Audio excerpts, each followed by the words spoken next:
Chapter 27. Early in the morning, all the chief priests and the elders of the people came to the decision to put Jesus to death. They bound him, led him away, and handed him over to Pilate the governor. When Judas, who had betrayed him, saw that Jesus was condemned, he was seized with remorse and returned the 30 silver coins to the chief priests and the elders. "I have sinned," he said, "for I have betrayed innocent blood." "What is that to us?" they replied. "That's your responsibility."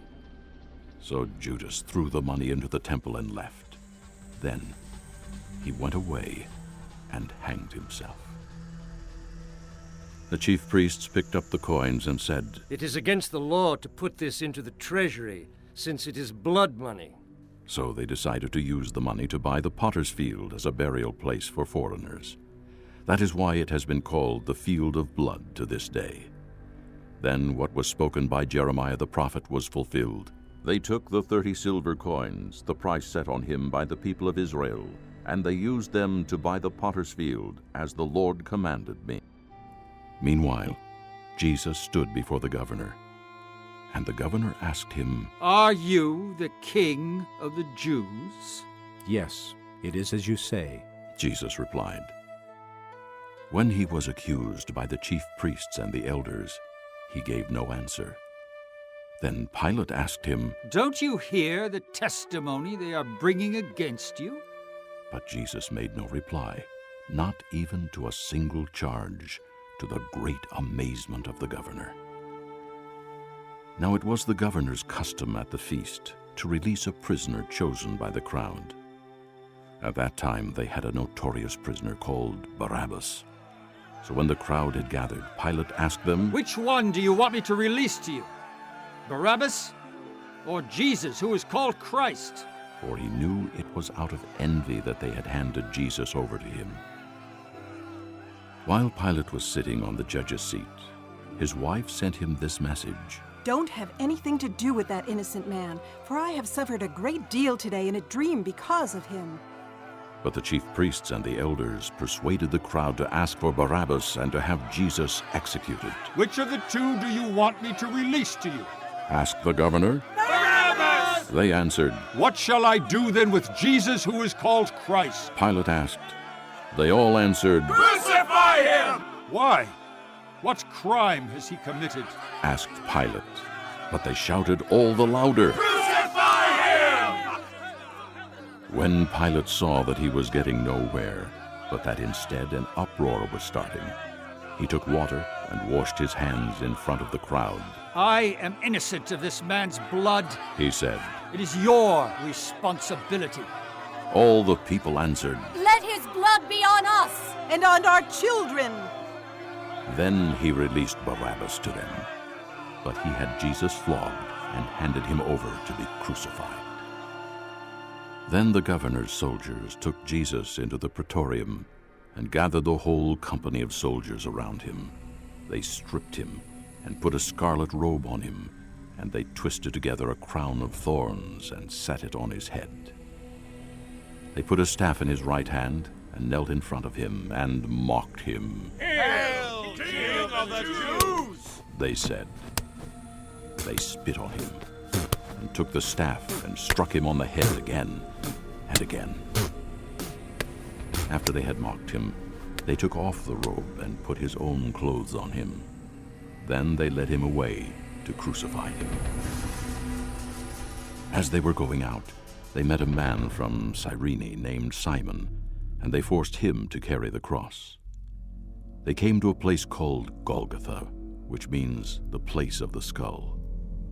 There they offered Jesus wine to drink, mixed with gall, but after tasting it, he refused to drink it.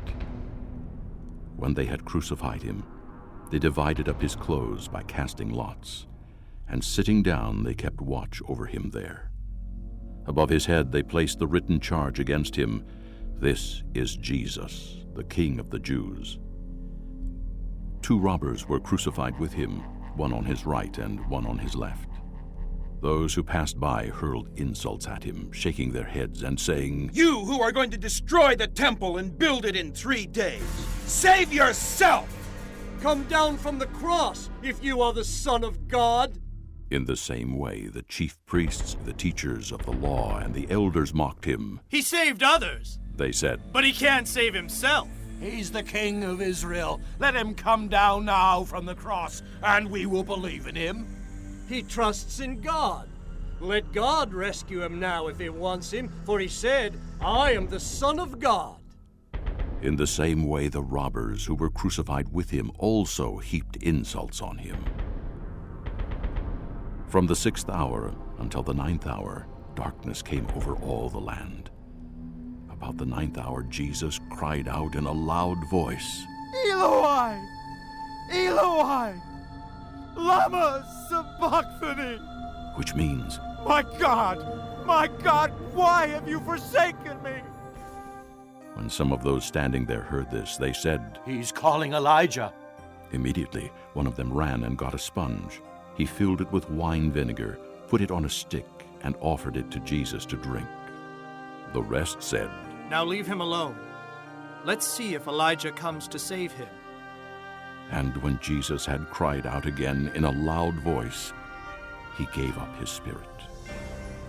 At that moment, the curtain of the temple was torn in two from top to bottom. The earth shook and the rocks split. The tombs broke open, and the bodies of many holy people who had died were raised to life. They came out of the tombs, and after Jesus' resurrection, they went into the holy city and appeared to many people. When the centurion and those with him who were guarding Jesus saw the earthquake and all that had happened, they were terrified and exclaimed, Surely, he was the Son of God. Many women were there watching from a distance. They had followed Jesus from Galilee to care for his needs. Among them were Mary Magdalene, Mary the mother of James and Joses, and the mother of Zebedee's sons. As evening approached, there came a rich man from Arimathea named Joseph, who had himself become a disciple of Jesus. Going to Pilate, he asked for Jesus' body, and Pilate ordered that it be given to him. Joseph took the body, wrapped it in a clean linen cloth, and placed it in his own new tomb that he had cut out of the rock. He rolled a big stone in front of the entrance to the tomb and went away. Mary Magdalene and the other Mary were sitting there opposite the tomb. The next day, the one after Preparation Day, the chief priests and the Pharisees went to Pilate. Sir, They said, we remember that while he was still alive, that deceiver said, After 3 days I will rise again. So give the order for the tomb to be made secure until the 3rd day. Otherwise his disciples may come and steal the body and tell the people that he has been raised from the dead. This last deception will be worse than the first. Take a guard. Pilate answered, Go. Make the tomb as secure as you know how. So they went and made the tomb secure by putting a seal on the stone and posting the guard.